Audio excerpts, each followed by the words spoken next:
আরে মশাই, এত চিন্তা করছেন, তাও আবার ঘুরতে যাওয়া নিয়ে? কোথায় যাবেন ভেবে উঠতে পারছেন না? কার সঙ্গে যাবেন সেটাও ভেবে উঠতে পারছেন না? এত টেনশন করলে চলে নাকি? আমরা তো নিয়ে চলে এলাম। দেখুন, আপনার আমার বিশ্বস্ত প্রতিষ্ঠান মজুমদার ট্যুরস অ্যান্ড ট্রাভেল।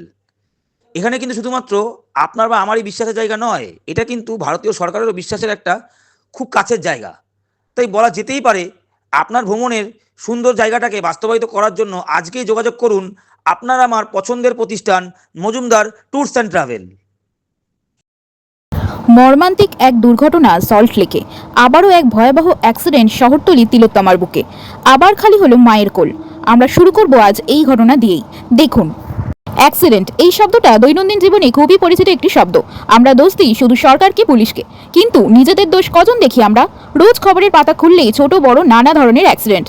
তার বেশিরভাগটাই স্পিডে গাড়ি চালানো, নেশাগ্রস্ত হয়ে গাড়ি চালানো, ওভারটেক করা, অসতর্ক থাকা, সিগন্যাল না মানা ইত্যাদি।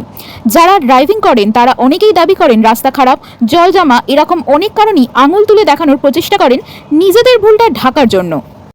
আজ আমাদের প্রিয়জনদের কিছু হলে আমরা আঙুল তুলি ড্রাইভারের দিকেই, কিন্তু এদিকে খেয়ালই করি না আমাদের ঘরেই এমন একজন আছেন যিনি ড্রাইভিং করার রুলস একটাও মানেন না। সবসময় আঙুল অন্যদিকে কেন?